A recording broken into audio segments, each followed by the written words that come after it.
Hello and welcome to the program. It's Moneyline with Nancy. It's another day. It's another show. Thank you all for joining us again today. You know, this is where you get the front row seat in everything concerning business, economy, finance, markets, as well as market information.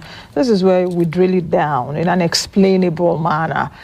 Beyond the jargons that you get to hear. So you've got to stay tuned for us to explain to you and break down what has been happening at least in the last 24 hours, because it's been such an interesting 2 weeks or so of Tinubu's administration and the economic developments that we've seen in the last few days. With the latest now, Abdurrashid Bawa was suspended by President Tinubu yesterday. This administration is like 24 hours is such a long time, you know, because a lot of things can happen in 24 hours. And what are people really saying about us at this time?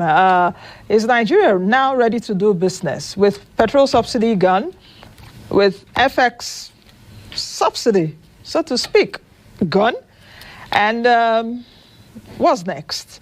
I guess that Nigerians are also awaiting President Tinubu's cabinet. What will be the coloration? Would we have square pegs in round holes, or would we see round pegs in round holes? In the last administration, Buhari's administration, I don't think there was an economist on the team talking about the cabinet, apart from the economic advisor, then to President Buhari, and I think Professor Doyin Salami that worked with him too.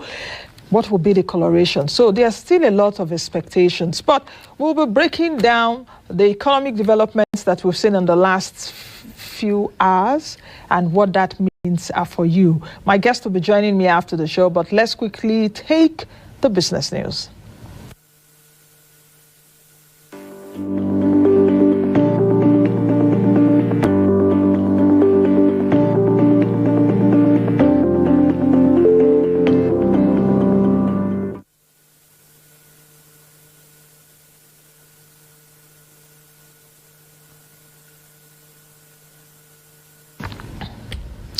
The Central Bank of Nigeria has released its operational guidelines governing transactions in the FX market after the flotation of the Naira.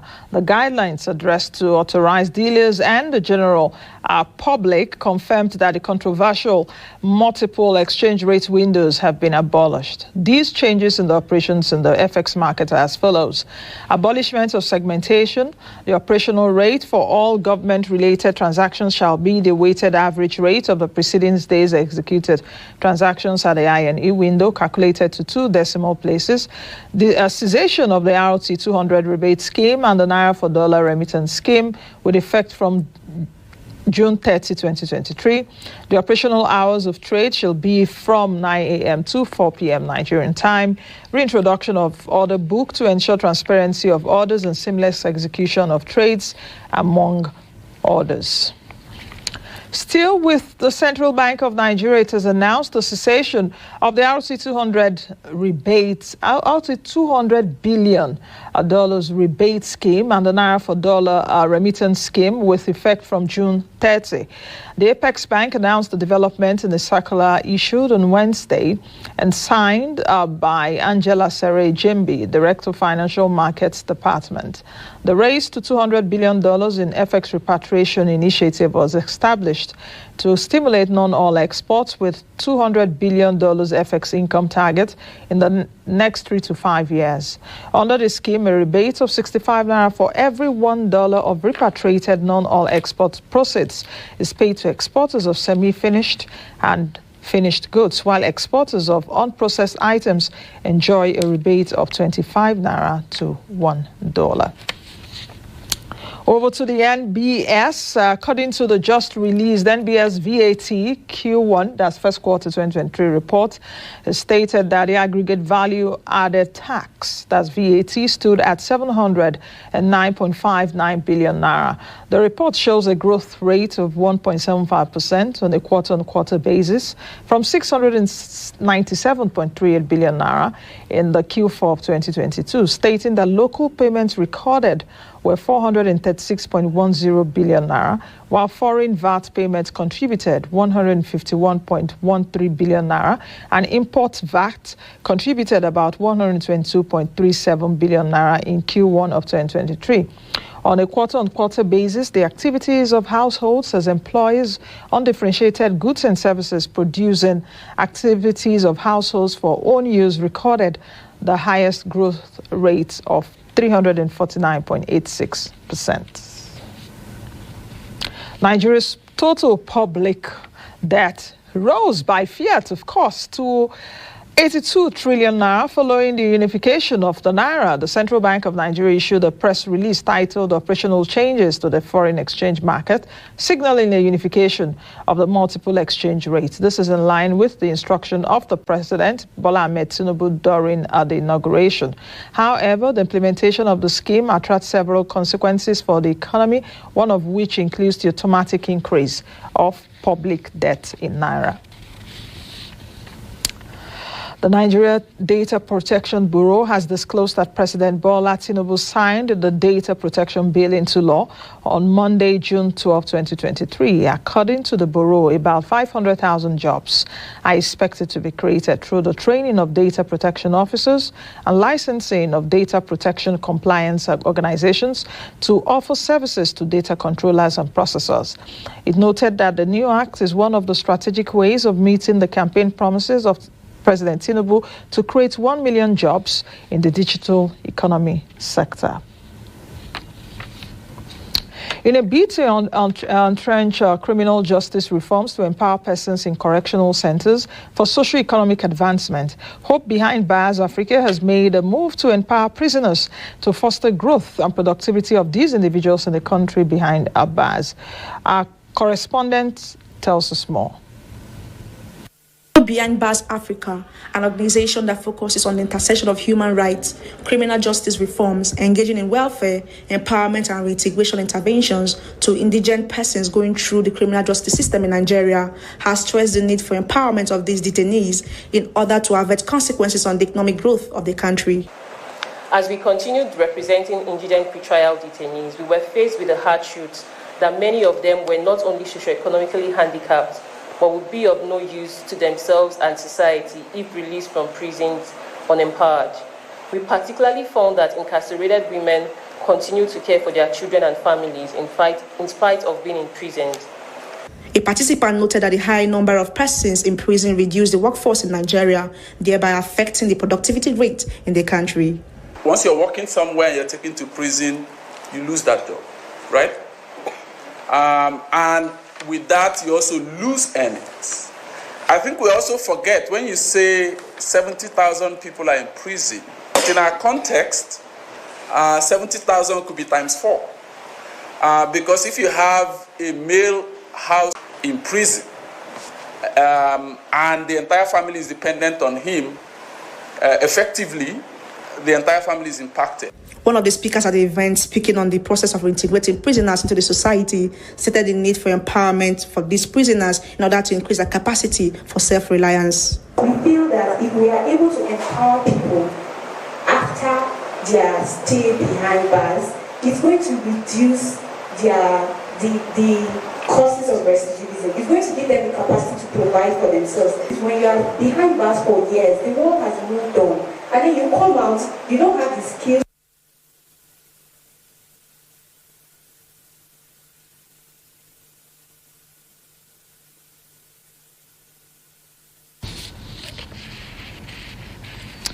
According to data from the Nigerian Upstream Petroleum Regulatory Commission, Nigeria's oil production has increased to 1.18 million barrels per day in May 2023. The current output level represents an 18.53% rise compared to April 2023, when the yield was at 989,602 barrels per day.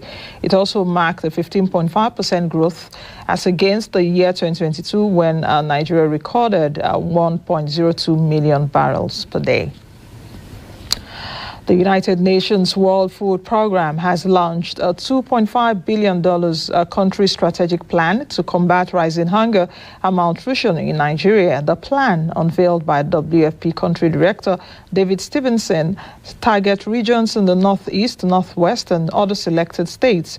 The initiative aims to address the pressing food security and nutrition challenges faced by Nigerians. Stevenson revealed that the plan defines WFP's entire portfolio of assistance for Nigeria for a period of 5 years, effective 2023 to 2027. The Natural Oil and Gas Suppliers Association of Nigeria have called on the federal government to focus on Dangote refinery and other refineries in order to alleviate the impact of the subsidy removal on Nigerians and oil marketers while paying up billions of naira it owed marketers before the removal of subsidy. Our correspondent, who was present during the briefing in Abuja, brought this back. Following the support of fuel marketers for subsidy removal, Natural Oil and Gas Suppliers Association of Nigeria has called on the federal government to focus attention on Dangote refinery, other refineries fairly in order to alleviate the impact of fuel subsidy removal on Nigerians and oil marketers. The president of the association, Bennett Corey, stated this during a press briefing in Abuja. On refineries, it's important. Now that they have removed subsidy, we should not hope only on Dangote refinery, and get this so-called Port Harcourt refinery have been stayed for long. The marketers too are feeling the impact of the high price. Not just Nigerians, because it costs money to run that business. If nothing is done, a lot of marketers will be out of business. So it's very important all of you to know that. He also noted the need for the government to set in motion plans for special intervention that will make land transportation more seamless for fuel marketers. The issue of roads is another big problem we're facing. You will agree with me, last year, I talked about this road.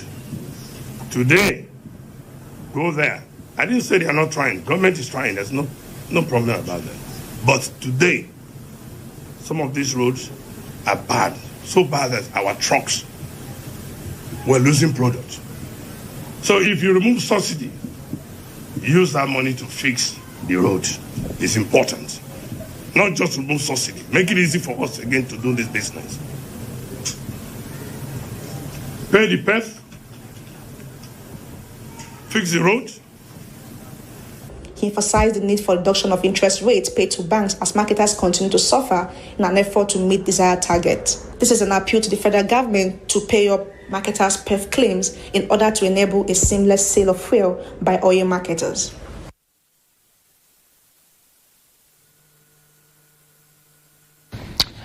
And that's it for the business news at this time. Let's quickly take a break. And when we return, we will continue with the program. Of course, our conversation will be up next. Don't forget to join us on all our social media accounts. If you're not doing that, please do that. It wouldn't cost you an arm.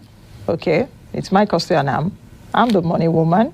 Data cost, But you will gain a lot if you subscribe to our YouTube channel, Moneyline with Nancy TV. And you can also follow us on all our social media platforms. That's Facebook, LinkedIn, Twitter, what else? Instagram. All of them we are on. Let's quickly take a break. We'll be right back.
All right, welcome back to the program. My guest joins us now, Johnson Chukwu, who is the Group Managing Director of Carry Asset Management, joins us from Lagos, the Commercial Nerve Center.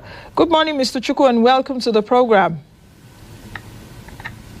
Good morning, Chief Nancy. Thank you for having me. Good morning, Mr. Chukwu. You're always the one calling me Chief. In fact, whenever you call me, I now remember, I have a chieftaincy title. But like I always say, I will definitely own it with my full chest, So thank you very much for joining us. Let's get started. Can I see Mr. Chukwu? Is he there? Okay. Mr. Chukwu, are you there? Okay, you're there. Now, let's get started. Has the Central Bank of Nigeria, has it finally beaten the bullet? President Bola Ahmed Tinubu did say on May 29, 2023 that monetary policy indeed needs thorough house cleaning. Have we seen that the CBN has finally beaten the dreaded bullet? Well, I wouldn't know whether that's the word I would use, that they're beating the bullet. What I would say is that one of the most expected reforms we have been agitating for in the financial system has just happened.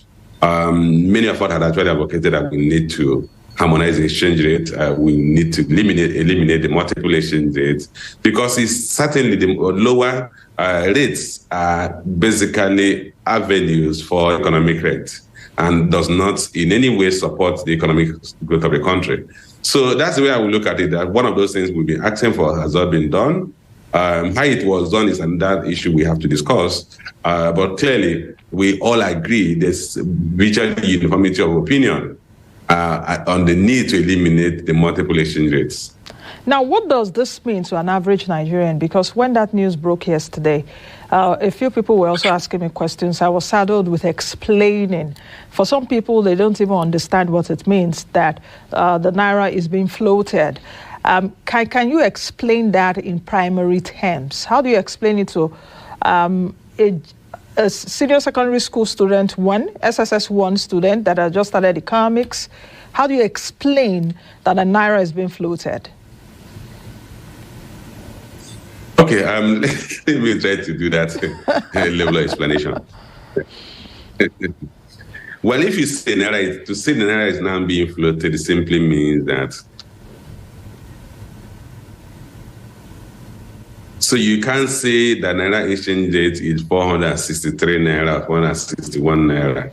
That the rate that we determine that will be called the exchange rate on any particular day will depend on what volume of Naira dollar and people are demanding for and what volume of dollar is supplied. So the market forces of demand and supply will basically determine each day's exchange rate. So you don't have a fixed exchange rate. You don't have a rate today. You can say Naira is now so Naira to $1. So on a daily basis, on an hourly basis, during the trading day hours, then you have different rates depending on the supply available in the market and the demand for Forex in the market. So that's what it means, that the Naira is floated. They're saying that it is no longer fixed. It is now determined by the forces of demand and supply. And to bring down the forces of demand and supply, determined by the quantity or the volume of foreign exchange that people are asking for to buy and the volume that is supplied in the market. Now, does this mean that, of course, from your explanation now, that we would have a Naira rate against foreign currencies or against the dollar that is determined by market forces? Does this mean that different banks might have different exchange rates for the Naira? Perhaps Bank A could be selling for 660, Bank B could be selling for 770, or Bank C could be selling for 720. Or are we going to see a uniformity around banks in Nigeria concerning the exchange rates? Okay, you may not see a uniformity across the bank because it's no longer a regulated price, market price. What you find out that because of lack of perfect information, of course, we talk of perfect market environment where everybody has same information. If you have that, then you have a single market reading in the market. But you're not going to have that. You're going to still have some market information arbitrage. So you could go to a bank and say, look, today we are selling at 760, and then the next bank is selling at 758 or 759, principally based on they bought and their customers are willing to sell. But most importantly, the fact that they have customers who don't have perfect information. So you're going to have information arbitrage. But clearly, in today's world where there is multiple channels of information sharing, you're not going to see so much of price differentials between the operators or the market operators. So you're not going to see a wide difference of 5 Naira between banks, because once you have that, information will flow to market operators, and people will say, look, you can't sell, I can't buy from you at 5 Naira above what I'm going to get from Bank A.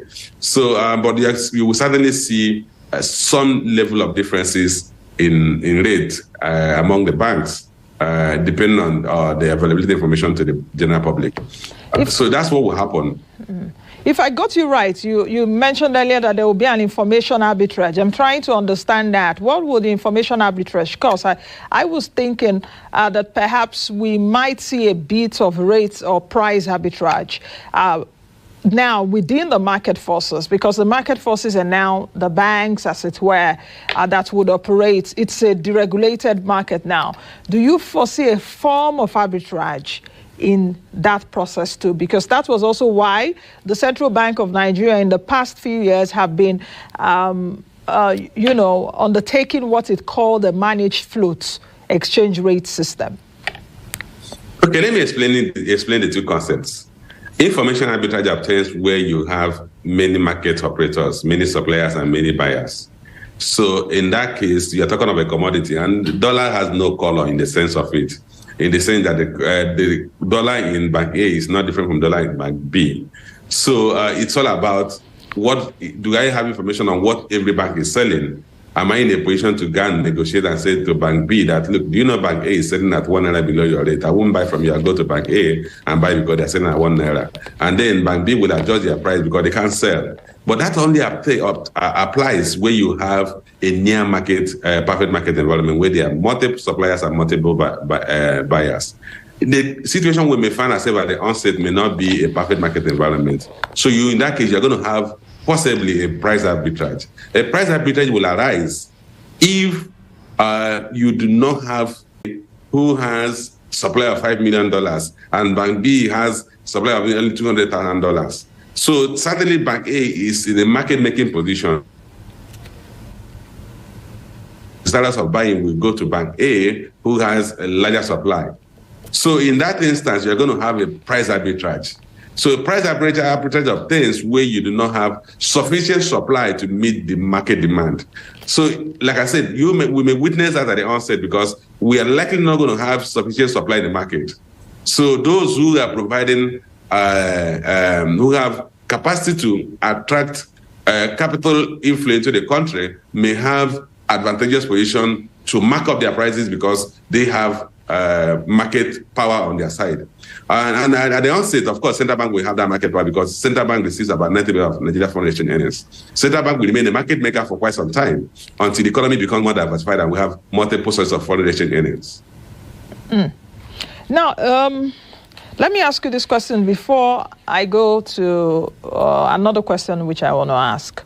We've seen that the central bank, at least between, I think, 2020 and 2021, if I'm not mistaken, did raise official FX rate about 3 times, specifically 15% in March 2020, then 5% in August 2020, then 7% in 2021. I think there were also some minor or some adjustments in 2022. Where I'm going to right now is that with those adjustments to the Naira, how would you term that as vis-a-vis what has happened now? And with what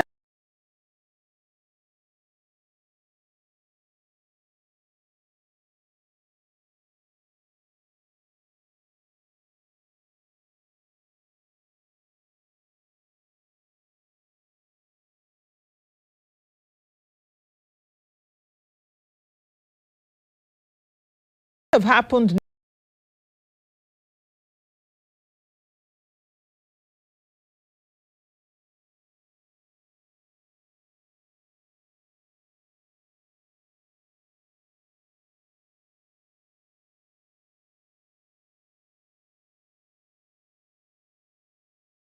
now, would you call this a devaluation? Because I see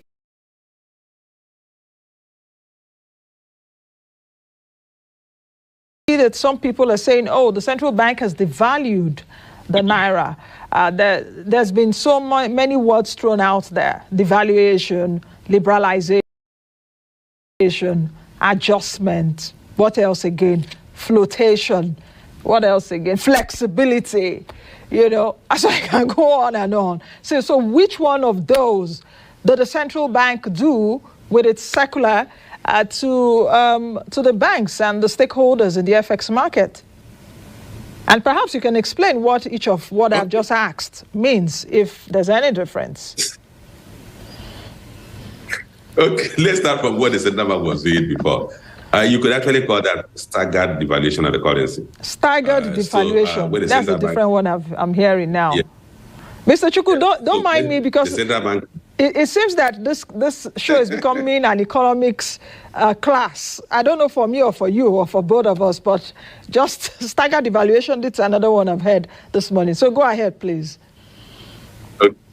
So what we're witnessing was staggered devaluation of the currency, where at intervals, the central bank, who was the market maker, to a new band of lower value for the local currency. And that could be done so that the impact of a one-off big bang devaluation that we saw will be moderated. So in that case, you have a continuous shift at a lower exchange rate. And then that shift will continue until a new equilibrium is achieved, where you attain a price level that can market demand, or the supply can meet demand. So that's one aspect that the central bank was doing, which they could have also have continued to do, specifying the time limit to have this final adjustment. But what we have done, what we now witness, is a flotation of the exchange rate, where market forces will now determine the exchange rate. What central bank basically did was they allowed the currency to float at a rate that mirrors the parallel market rate, which simply meant that any rate previously below the parallel market rate had some level of subsidy that was given to those who were enjoying those rates. So because most market operators, most business people who do not have so much of network or connection with the central bank or authorities, we are already trading foreign exchange at the parallel market rate. And this new rate that the central bank indicated as a band was more of mirroring that of the parallel market rate. So what we now witnessed, if you have to put it in economic terms, is that we now have a flotation of the exchange rate. And that flotation, the central bank allowed the first rate to be a rate that mirrors the parallel market rate. It doesn't necessarily mean it has to stay at that point. I think the market closed about 664 to a dollar, 664 naira to a dollar yesterday, which meant that what the market operators demanded was less than what the market supplied, major market operators supplied, and that's why we saw rate appreciate to about 664. All these things will depend, like I said, we're not the floating exchange rate. All this will depend on the capacity of the central bank as a market maker to continue to supply the market to meet market demands, as well as the potential or the capacity of the economy to attract capital flow in form of initially foreign portfolio investment and subsequently foreign direct investment. I heard you earlier when you said that what we saw yesterday was a Naira appreciation. Was that what I heard? So was it an appreciation in disguise? Because some people were actually also saying that the Naira has crashed, the Naira depreciated. So so was it an appreciation in disguise, or was it, or what you're saying is an appreciation compared to what is being sold on the parallel market at about 750, but yesterday we saw that the Naira closed at 664 Naira. I'm going to check, I think, before we leave today to see what the FMDQ is printing right now, if I can get that figure. Okay, what I mean by appreciation is the market opened at a lower rate. If you recall, when the central bank came out with this circular, the market opened at 755, and which was the opening price. And then the market closed at a rate below that 755. So if you look at the market open rate, a new market started yesterday, and that new market had an opening rate of 755 Naira to $1. So at the close of trading, the market now closed at about 664 Naira to $1. So what will you call that? You started at 755, and then you close at 764.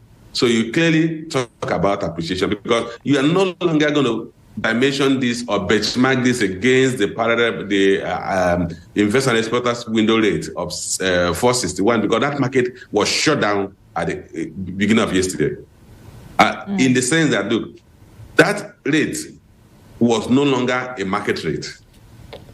So what the central bank now did was open the market to all market operators and say, look, we remain a market maker. We're going to have your offer and bid rates, and each market operator will have an offer and bid rate with a margin of 1 Naira between the offer and bid rate. And the key thing about the offer and bid rate, remember that when you make an offer and bid rate, it simply means that anybody who matches your offer or bid, you have to supply or buy from that person at the rate you have indicated. So does that mean does this mean that the Central Bank of Nigeria still has a role to play in the FX market? Of course, one of its mandates is to ensure foreign exchange stability. I hear you say market maker about 2 or 3 times in terms of bid and offer rates. Is that where it stops, or could there be an additional role for the central bank to come into this adjusted market or unified market right now, especially when it thinks that there could be a bit of arbitrage by market forces? You know, not just the Nigerian central bank, every central bank everywhere in the world, that's why they call them a reserve bank, has a role to play in the exchange rate of that country's currency. The central bank or the reserve bank of a country will be in a position to supply the market to stabilize the exchange rate, or buy from the market to stabilize the exchange rate. Ordinarily, a central bank will have a band within which they expect the currency to trade. Outside that band, the central bank will intervene to make sure they have stability in the market. No currency in the world floats unrestricted. No currency in the world is allowed to trade at any band. What the central bank could do is that if they think there's pressure, they could allow a currency to devalue to a new band.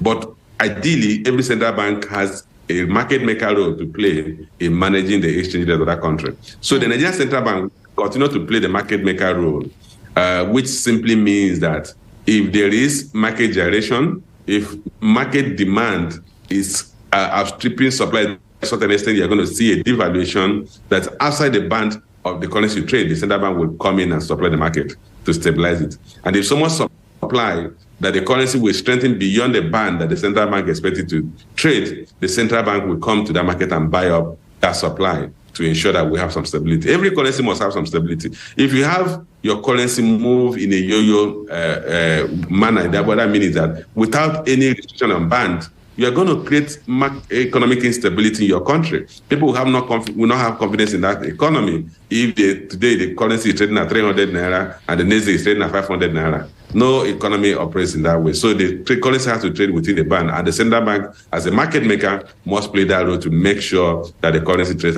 within a particular band. Mr. Chukwu, what will be the impact, the direct impact of this Naira float on ordinary individuals that buy goods from the markets? What will be the impact on inflation? I want to put all of this together, so sorry about that. The impact on inflation, the impact on imports, because part of our inflation also is imported inflation. What will be the impact on exports? Vis-a-vis also that the Central Bank of Nigeria went ahead to also to halt the Naira for dollar scheme, and the RT 200 billion, the race to $200 billion policy it did put together. I think they've done 2 now, 2 summits now, if I'm not mistaken. They did put that together in terms of a rebate for repatriation of export proceeds into the country. So there was a somewhat kind of subsidy also for people, for exporters into Nigeria. That is, if you'll get like 465, then the official rate. CBN will give you an additional 65 Naira, and I think, is it 35 or 25 Naira? But I know you understand what I'm talking about. So what will be the impact on inflation, on ordinary individuals, on businesses, on exports now, on Nigeria's trade, on Nigeria's debt, public debt? Of course, a simple mathematics will tell you that this will increase our public debt in Naira terms. So, Mr. Chukwu, fire, and tell me the ones you can remember. Okay. I'm even going to mention the ones you have not even mentioned. What would be the impact? Fantastic. Okay, let's start from some assumptions, underlying assumptions, before we talk of the impact. One underlying assumption of a floating of a currency is that the central bank has the capacity to sustain market activities as to maintain the exchange rate within a band. And I want to assume that applies, because if that does not apply, then a lot of the assumptions I'm going to talk about now may be off the mark. So, in the first place, the Naira should trade within a particular band. And that can only obtain if the central bank has a war chest, the reserve, or has accessed some funding from any other jurisdiction as to support the Naira, or to maintain some level of stability in the exchange rate. If that doesn't happen, then a lot of the bet will be off. But let's assume that happens. Then let's take the first aspect on what will happen to the ordinary person at the street. People are speculating that you're going to see a lot more inflation. Remember that on average, the average business person has been buying dollar at about $7.50, $7.35, at some point $7.90. So on the shop floor, at the supermarkets, the exchange rate that is imputed into the price of goods and services that Nigerians buy is the parallel market rate. Even for those who enjoy the benefit of getting allocations from the central bank, they still mark their products to the parallel market and only enjoy the personal benefits of that arbitrage. So they don't pass it on to the average consumer. So the average consumer is already buying goods at equivalent of the parallel market rate. So assuming the central bank is able to sustain dollar supply in the market as to maintain market stability, then you are not going to see a further impact on inflation. The concern will only be if the central bank is unable to sustain supply, and then Naira depreciate or devalues further, maybe to 1,000 Naira, which could be the concern if the central bank is unable to clear the market. Then you can see a significant uptick in inflation. You are going to see a worsening standard of living of an average citizen. You are going to see a major jump in petroleum prices, which will all impact negatively on average purchasing power of the Nigerian, the disposable income of average Nigerian, and our living standards. So all depend on the central bank capacity to sustain demand. Moving on to other aspects, what impact will it have on export? Unfortunately for us, if you look at our export commodities, it's largely between crude and 80% of our exports.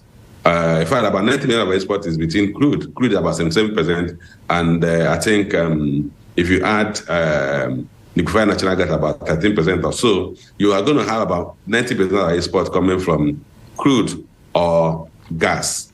That is not likely going to change in the immediate future. The simple reason is this: we do not even have the productive capacity to refine, to add value, to have a beneficiation of a product we produce here. So it will take some time for us to build that capacity in terms of energy supply, in terms of quality of labor, in terms of cost of production, so that we can begin to export value-added products. That will take some time. So in terms of export, you are not going to see a material shift in your export earnings. It will still be largely fossil fuel-oriented export earnings. Then the other aspect, I've talked about inflation. Mm-hmm. Now let me talk about the impact of the government. The government at the three tiers of government will now get earnings or federation allocation higher than what they used to earn. On average, if you look at the past 1 year federation allocation to the three tiers of government, they were in about 815 billion every year on average. That will increase because the conversion rate for foreign exchange earnings from our crude oil exports was about 460 Naira, or even a lower rate based on what the government used as budget benchmark. Although they always adjust for exchange rate differential, which was basically to adjust about 460 Naira to $1. So now, the conversion of foreign exchange earnings from crude oil sales will now be about 775 Naira, or whatever is the previous day's closing balance, and which is what the circular said. So you're going to see a lot more earnings going to state government, which means that the 3 tiers of government should have capacity to meet their social needs of the society. They should be in better position to pay higher wages. They should be in better position to invest in social and infrastructural development projects. And I think that we as citizens must hold the governments at the 3 tiers of level, at the 3 levels accountable, because they're going to have significant increase in their earnings.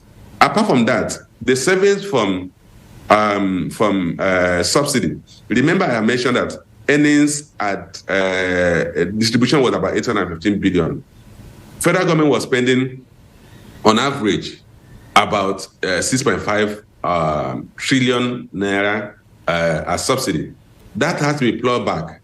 So even if you take that 6.5 trillion and you take it at about 500 billion was spent on subsidy on a monthly basis, if you add back to about 815 billion, you are talking about 1.3 trillion. And then you now have the effect of the exchange rate devaluation.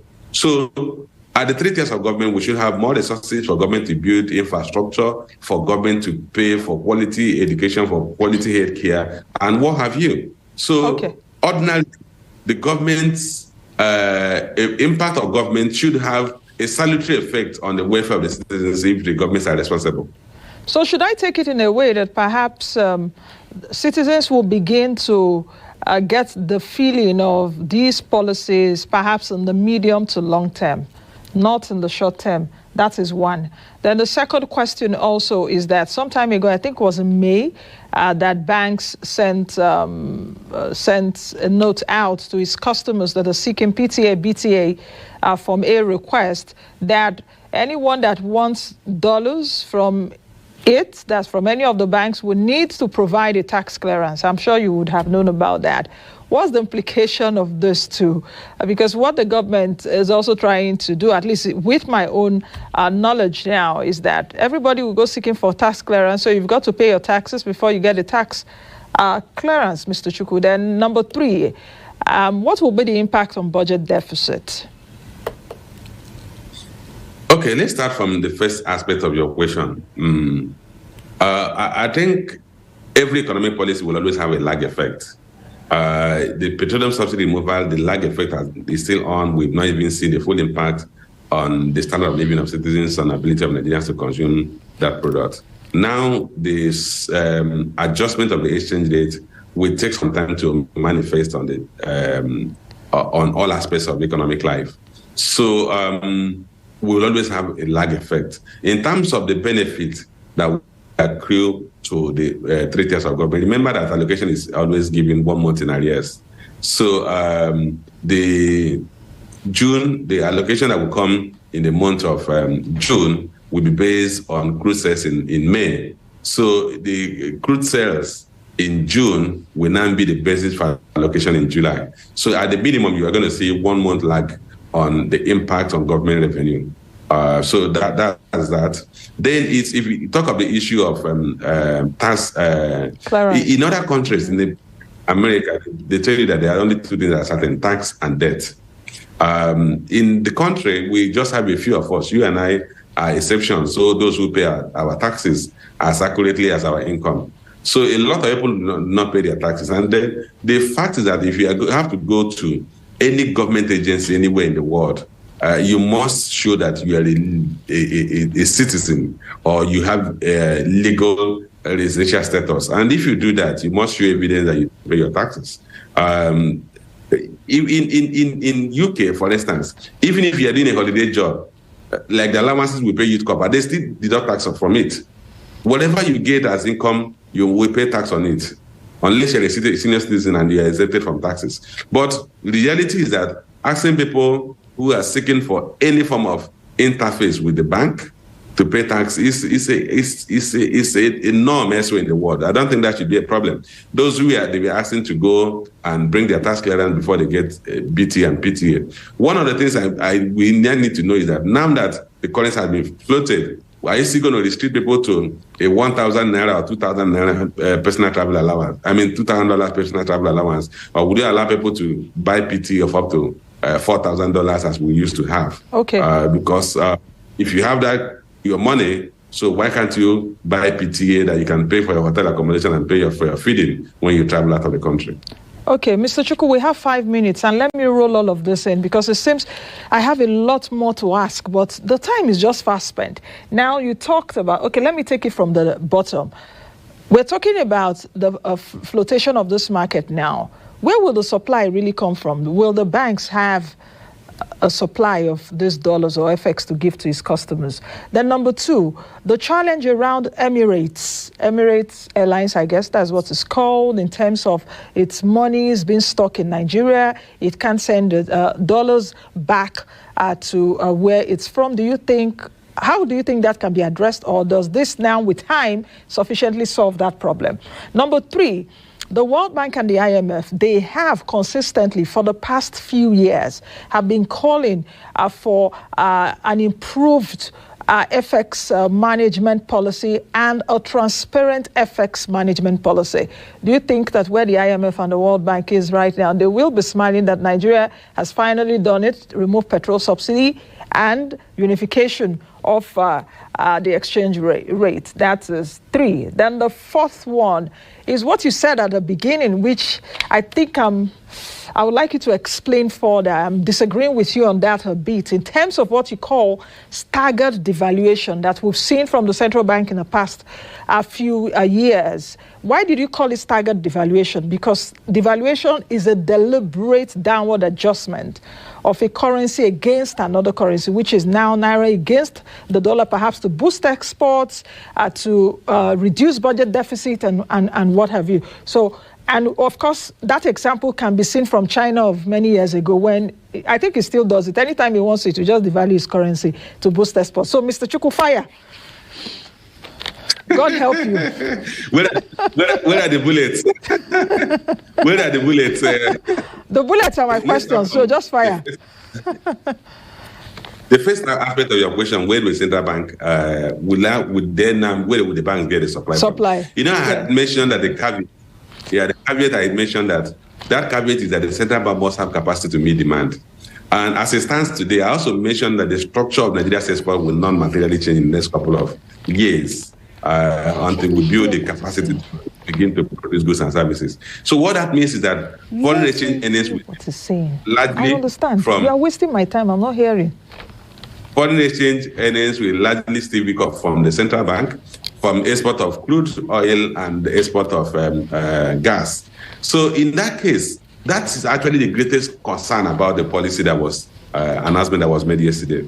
That does the central bank have the capacity today to intervene in the market and ensure you maintain market stability? If we do not have that, I had also said that all the bets will be off because you're going to see a sharp decline in your exchange rate. You're going to see uptick in inflation. You're going to see prices of refined petroleum products go up, and this could lead to some social issues in the country. So you're not going to see a material change in the supply in the next couple of months and the next few years. Then that takes us to the issue around the demand by Emirates and other airlines for them to repatriate their ticket sales. One of the things that I had to emphasize the need for central bank to have capacity to intervene in the market is because those people who has money were held up in central bank that have been bidding to have their money repatriated, we now need to quickly approach the central bank because they will lock in their losses. For instance, somebody has a 460 million Naira, and he was supposed to get $1 million. Today, that amount will give the person about $600,000. And the person will now need to access FX from the central bank or from the financial system, from the market to repatriate. That demand needs to be met.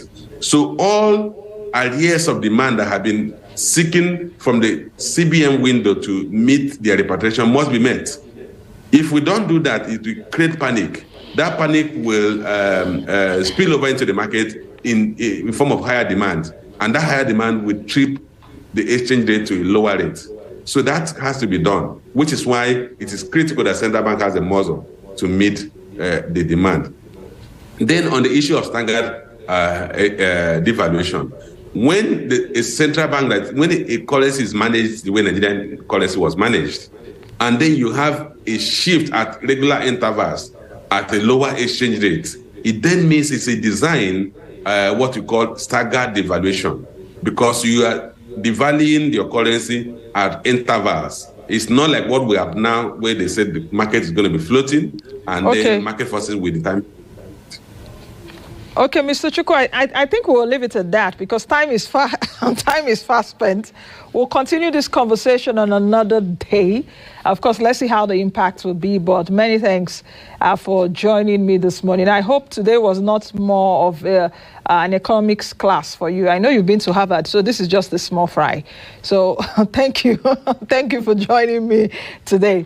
All right, I've been speaking with Johnson Chukwu, who is the Group Managing Director at Carry Asset Management. We've been talking about the floating of the Naira, the unification of the foreign exchange market. I'll see you all again tomorrow. Be the best you can be and be the change that you want to see. I am Nancy Najibai now.